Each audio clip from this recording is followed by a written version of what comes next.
For me, it did start here, in Vermont, on a very rainy night. It was 1987, and I was a prospective student. The rain was coming down so hard, it was impossible to see that I was meeting the person who would later become my greatest friend and collaborator. A freshman who would, 17 years later, introduce me to the woman that became my wife. I'll call him Sherm, because I do. It was late at night on the road right there near Booth House, and despite the dark night and the heavy rain, this place was so alive. The lights pulsed from each of the dorms.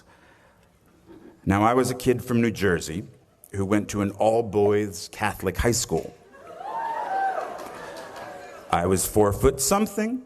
I mumbled when I spoke. I wore a sort of woman's black velvet cape.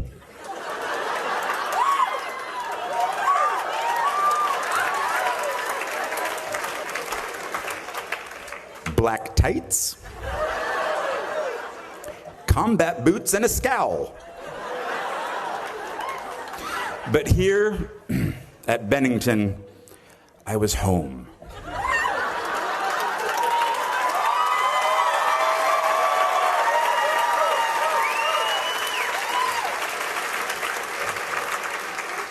And I have to say, it doesn't get better. Yeah. Just, let me clarify. There are not shinier, more important people out there. Your fellow students, your friends, sitting around you are as good as it gets. 22 years after my own graduation, I have worked with my rainy night friend and fellow graduate, Sherm, on countless productions he has written, in all stages of development, from living rooms to off-Broadway. Brooks, Ian, Justin, Brett, John, Matthew, Jim, Sean, Hyla, Nikki, and the Bee are all classmates I shared my time with here and still work with, and am lucky to call my friends. We are very spoiled here. People always say to me, for such a small school, it seems like there are so many of you.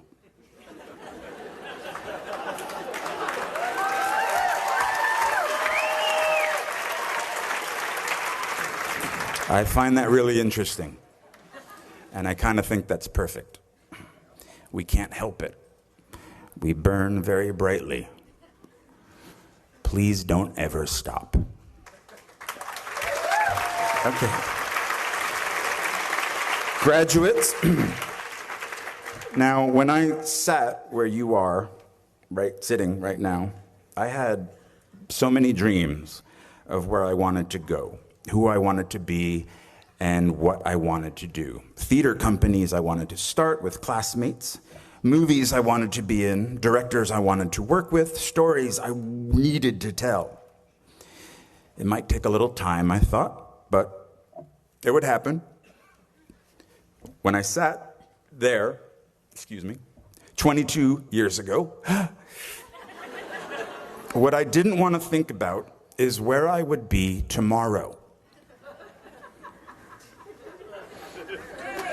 What I would have to start to do tomorrow. And I graduated in 1991, a great year, a time of resurgence for independent films in this country, a time of relatively affordable rents in New York City. See, I assumed that I could make a living writing my plays, acting way off Broadway, and hopefully, one day, join the actors I loved and respected in those independent films. TV? Oh, what? No. What, are you kidding me? No, didn't even consider that. I had much more class than that. Much more self-respect than that. Like soap operas and shit. What I didn't have was cash, a bank account, a credit card, or an apartment.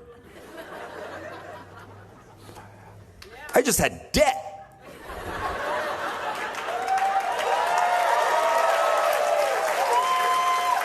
A big, hungry, growing larger every moment debt. So as you will tomorrow, I had to leave beautiful Vermont.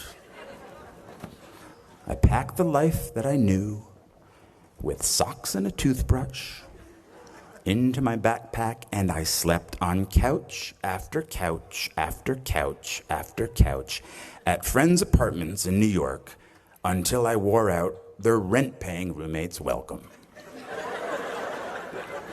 I didn't want a day job. I was an actor. I was a writer. I was a Bennington graduate. I had to get a day job. I dusted pianos at a piano store on Ludlow Street for 5 months. I worked on the property of a Shakespeare scholar for a year, pulling weeds and removing bees' nests. I went on unemployment once, but not for long. I couldn't handle the guilt. Eventually, I was able to pay rent for a spot on the floor of an apartment on the Lower East Side, but my roommate had a breakdown and disappeared. He later resurfaced in a religious cult. I'm making this sound romantic. It really wasn't.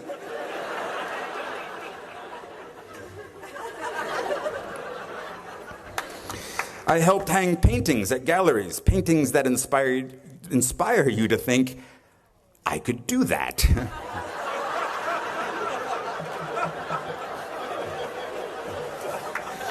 And then, finally, after 2 years of job and couch surfing, I got a job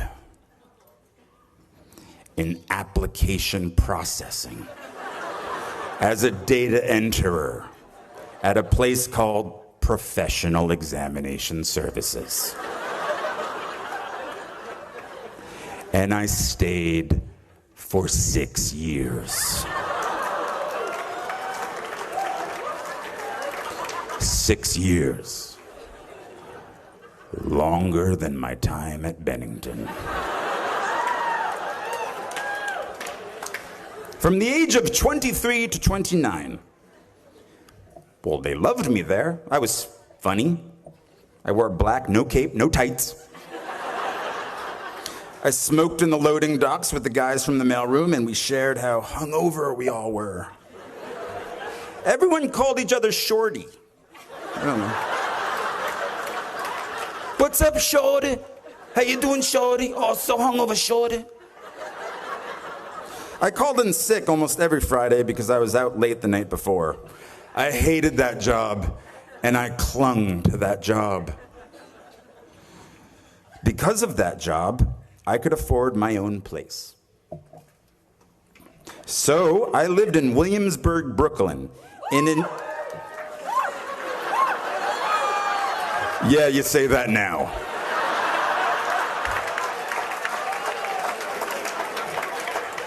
Oh, my kingdom for a time machine. Yeah, that's right. I lived in an industrial loft.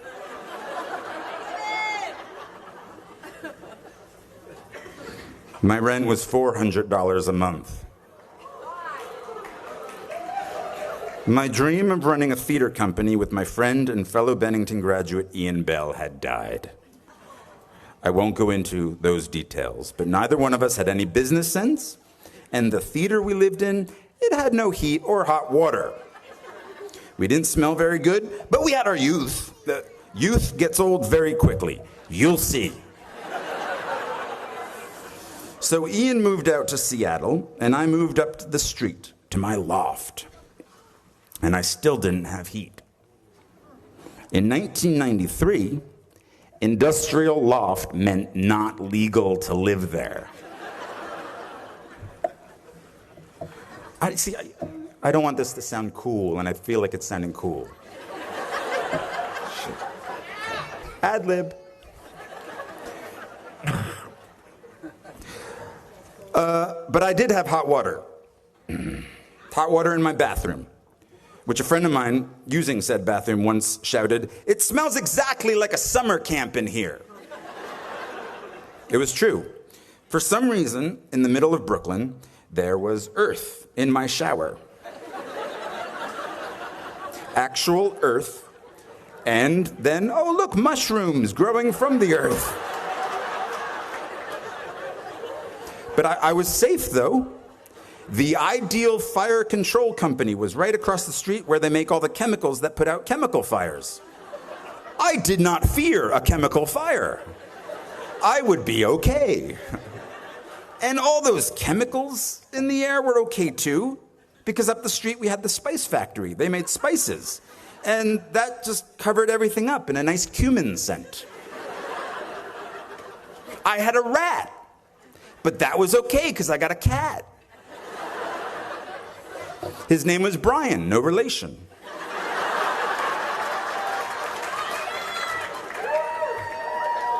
My grandmother had given me a pink pull-out couch. Oddly, no friends or recent graduates wanted to crash on my couch. So I put the couch on its end so Brian could climb it and look out the window. I had only the one window. I myself could not look out the window. It was quite high. So I had no heat, no girlfriend. What, are you kidding me? No acting agent. But I had a cat named Brian who told me of the world outside.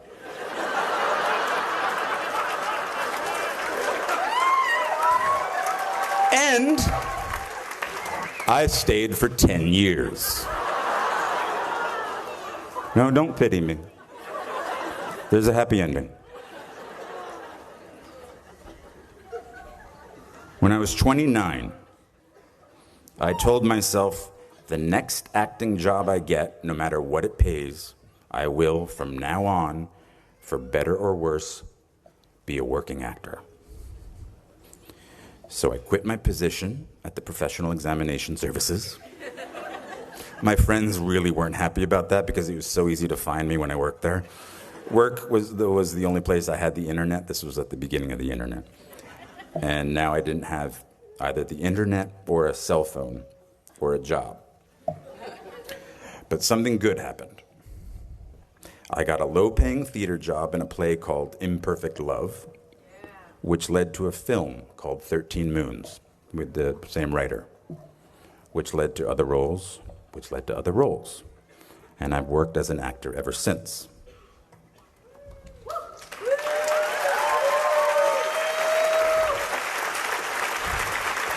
But I didn't know that would happen. At 29, walking away from data processing, I was terrified. 10 years in a place without heat, 6 years at a job I felt stuck in. Maybe I was afraid of change. Are you? My parents didn't have much money, but they struggled to send me to the best schools. And one of the most important things they did for me, and graduates, maybe you don't want to hear this, is that once I graduated, I was on my own. Financially, it was my turn.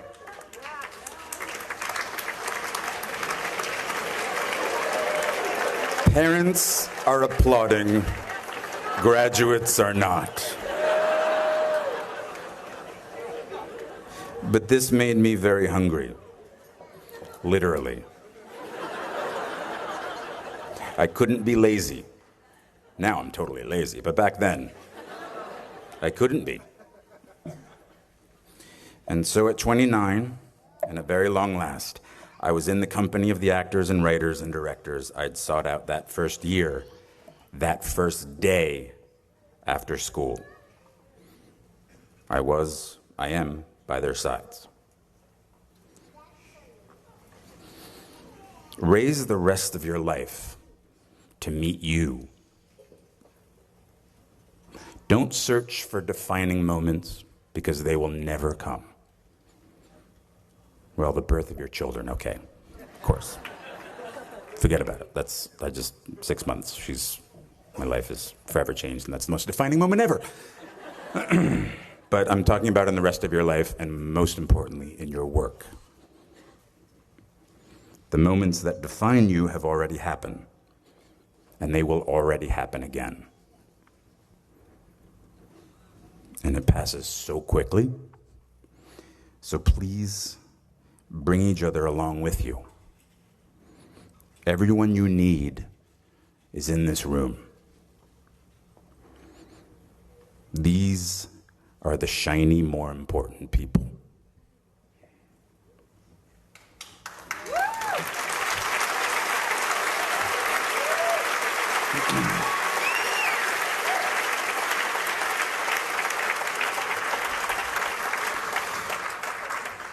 Sorry, it sucks after graduation.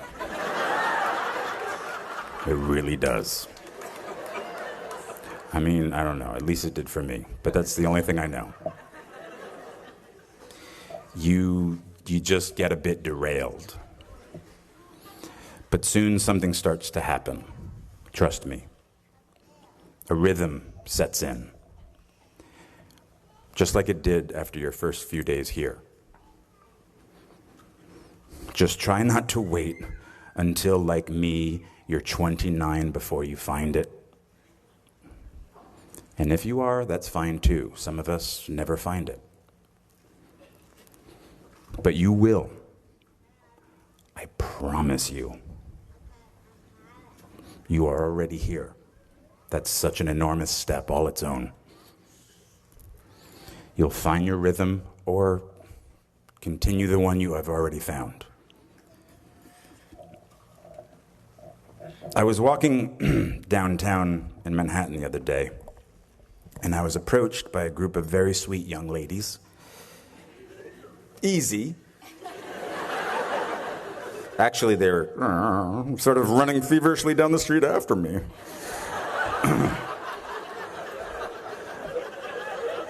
When they got to me breathless, it was really, they didn't know what to say or couldn't form the words, but it came out that they were NYU freshmen, and they were majoring in musical theater. Of course, come on. They were like science majors. They were running after me. What musicals are you doing? I inquired. Well, one of them said, looking down at her shoes, we aren't allowed to be in plays our freshman year. Now, they were paying a very high tuition to not do what they loved doing. I think I said, well, hang in there. What I should have said was, don't wait until they tell you you are ready. Get in there, sing, or quickly transfer to Bennington.